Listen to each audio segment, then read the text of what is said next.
Alors que la Comcom tablait sur une hausse de 20%, elle passera finalement à 18% pour 2017, pour un revenu estimé à 4 144 000 €.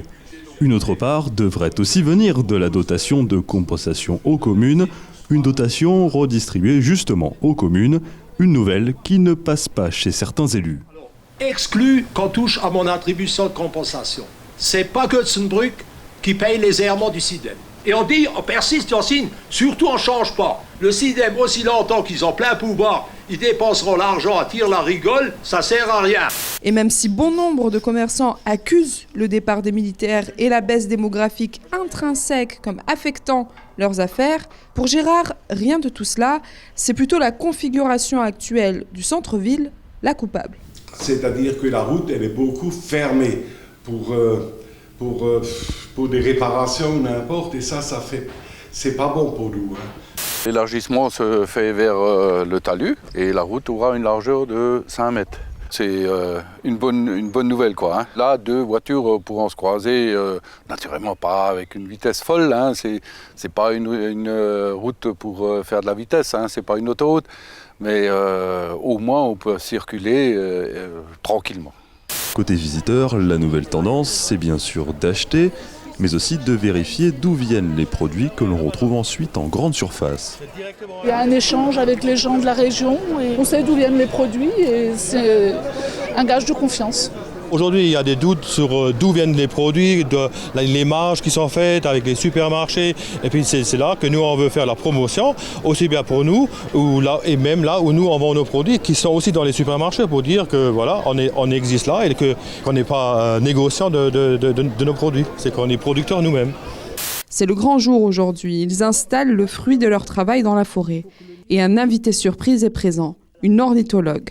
L'occasion pour les enfants de mieux comprendre l'intérêt de leur travail. Il y a des oiseaux qu'on trouve uniquement dans les villages, d'autres qu'on va trouver en forêt, et il va y en avoir d'autres qu'on va trouver un petit peu partout dans les différents milieux. Une fabrication made in Petit-Réderchin. Vous reconnaîtrez ces nichoirs grâce aux initiales PR inscrits en dessous. Au total, 12 nichoirs ont été installés et aux dernières nouvelles, 2 sont déjà habités. C'est parti pour 10 km autour de Rohrbach-les-Beach sous un soleil radieux.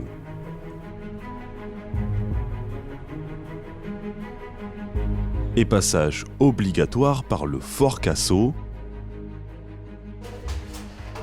Et dans le Fort Cassot. C'est la première station de production et de distribution d'hydrogène pour véhicules en France. La station Fayence est inaugurée aujourd'hui. Les voitures électriques qui possèdent une pile à combustible peuvent faire le plein d'hydrogène au centre technique de la Casque. Baptisé Fayence, ce projet est porté par la communauté d'agglo qui s'est entourée de partenaires. La fin des quotas laitiers ne s'est pas passée sans anicroche. En France, des contrats de production se sont substitués aux quotas. Un agriculteur de Houndelin dénonce ce système.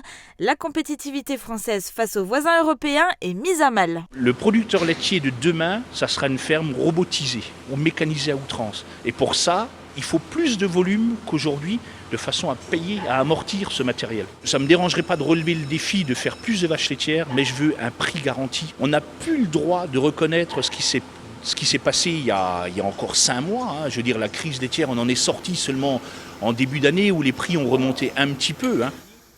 La tête dans les nuages pour 6 heureux vacanciers. Des adolescents de Beau-Soleil ont eu droit à 2 jours d'initiation au vol à voile. Une activité originale et gratuite proposée par la ville de Sarreguemines dans le cadre de l'opération Moselle Macadam Jeunesse. Encadrés par les moniteurs instructeurs de l'espoir aéronautique, les ados ont décollé puis plané 4 fois par jour. 2 épisodes de la célèbre série allemande ont été tournés à Sarreguemines. Ils seront diffusés en janvier 2018 sur ARD Das Erste. La cité faïencière a été choisie pour son décor et sa proximité. L'équipe de tournage était composée de 35 personnes. Le but de ce questionnaire, c'est de savoir un petit peu quelles sont leurs attentes, qu'est-ce qu'on peut améliorer. Et puis, il faut aussi sensibiliser les femmes, celles qui hésitent un petit peu. C'est un petit peu comme en politique. Bon, en politique, on a instauré la parité, qui a été plus ou moins bien vécue puisqu'elle a été imposée. Là, il ne s'agit pas d'imposition, il ne s'agit pas non plus d'imposer il ne s'agit pas de parité non plus au sein des pompiers, mais simplement de recruter un peu plus de femmes, celles qui hésiteraient, de les encourager un petit peu, leur faciliter un petit peu la démarche, et puis pour qu'il y ait un effectif plus important au niveau des casernes, il faut remplir ces casernes aussi. Le Lions Club de Sarreguemines a accueilli le congrès de printemps du district 103 Est. Près de 400 membres ont participé à ce congrès qui coïncidait avec le centenaire de la création du Lions Club international. Le Lions Club de Sarreguemines aide financièrement des associations locales et soutient aussi des associations nationales et internationales. En entrant dans la boulangerie-pâtisserie d'Arnaud-Rohr, on sent que le lapin de Pâques ne va pas tarder à arriver. Les rayons sont envahis par des œufs et des animaux colorés et ce n'est pas terminé. Dans la cuisine, Yannick le chocolatier est à pied d'œuvre pour confectionner d'autres lapins. Balade inédite version sensorielle et gastronomique, l'Office de tourisme Sarreguemines Confluence fait découvrir autrement les plantes de la forêt du Sitterswald. Prochain rendez-vous les 29 avril et 20 mai pour cette animation ludique basée sur les 5 sens. L'avant-programme de la Saint-Paul est sorti. Le festival sarregueminois des Arts de Rue se déroulera comme d'habitude le dernier week-end de juin. Parmi les premières compagnies annoncées, la compagnie Les Petits Bras du cirque aérien a coupé le souffle. La moto, c'est souvent une histoire de famille. Quand ce n'est pas le mari qui donne le virus à son épouse ou à ses enfants, c'est la grand-mère qui fait découvrir aux petits-enfants les joies des 2 roues et les sensations qui vont avec. Moi et mon mari, on a une moto chacun et puis je trouve ça c'est toujours beau, on vient tous les ans. C'est super. C'est ma mamie qui m'a ramené pour faire une surprise. J'ai bien aimé les motos et j'ai bien aimé quand ils faisaient les sauts.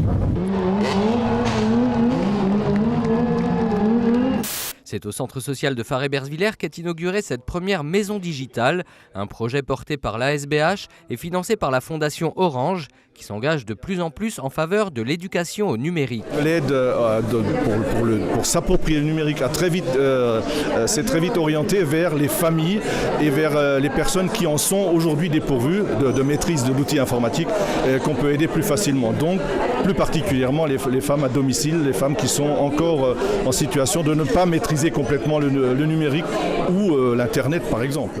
Lundi, la communauté Emmaüs de Forbach inaugurait 2 nouveaux équipements. Un nouveau véhicule de ramassage qui a la particularité de rouler au bioéthanol.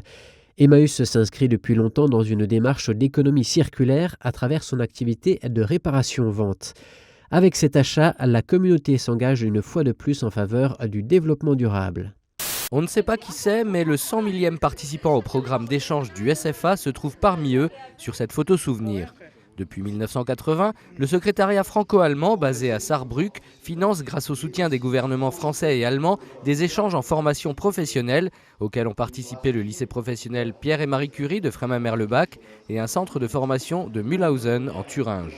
C'est devant une salle comble que le réalisateur aux origines forbachoises Régis Soder est venu présenter son nouveau film « Retour à Forbach », un documentaire relatant la vie de ceux qui sont restés sur un fond de politique et de crise.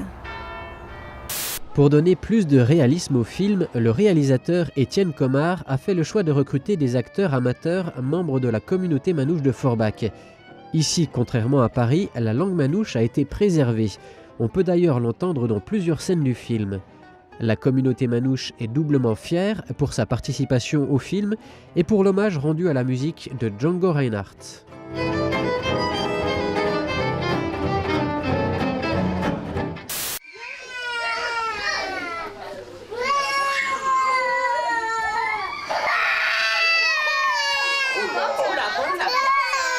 Les accueils sont très chaleureux. J'ai eu déjà plein de dessins, des belles chansons, des gros câlins, plein de bisous. Donc c'est très enthousiasmant. Ça prépare merveilleusement Pâques. À Frémin-Merlebach, au numéro 8 de la rue Nicolas Colson, se trouve l'AGEM, l'Agence pour l'expansion de la Moselle-Est. Elle a été créée en 2003 par les houillères du bassin de Lorraine. Elle a ensuite été reprise par les intercos en 2007. Voici les missions de la GEM. Elle cherche à maintenir les entreprises du territoire sur celui-ci et également donc d'en trouver de nouvelles qui souhaiteraient s'implanter en Moselle-Est. La GEM compte une centaine d'entreprises adhérentes. Elles travaillent dans le domaine de l'industrie ou des services à l'industrie et sont de tailles très diverses. Il y a des mastodontes comme Continental ou Total, ainsi que des TPE de 3 ou 4 salariés. Adhèrent également à la GEM des intercos dont la contribution financière représente 95% du budget de l'agence. Les communautés d'agglomération Sarreguemines-Confluence et Forbach-Porte de France, ainsi que les communautés de communes Aglo-Saint-Avold de Centre-Mosellan et celle de Frémin-Merlebach. Une interco du Beacherland a récemment décidé de quitter la GEM. Nous avons eu des intercos qui adhéraient, mais vous savez qu'à l'heure, pour l'heure, nous sommes contraints d'observer que nous sommes en concurrence avec une agence d'attractivité. Moselle Attractivité, pour être plus précis. Elle a été lancée par le conseil départemental en début d'année et elle a bouleversé la donne. Pour autant, la GEM continue de se rendre dans le pays de Beach où des entreprises collaborent de manière fructueuse avec elle. C'est le cas de CMS Automatisme qui à Choyonne conçoit des machines spéciales destinées notamment à l'industrie automobile. Elle est suivie très régulièrement par un chargé d'affaires de la GEM.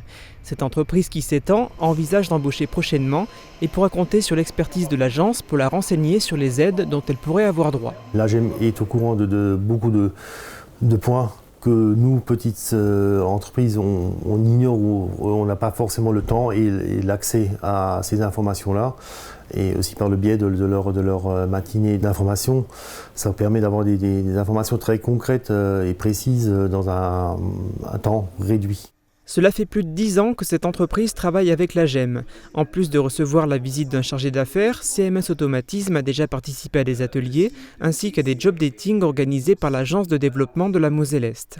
Des rendez-vous qui permettent également aux entrepreneurs d'étoffer leur réseau.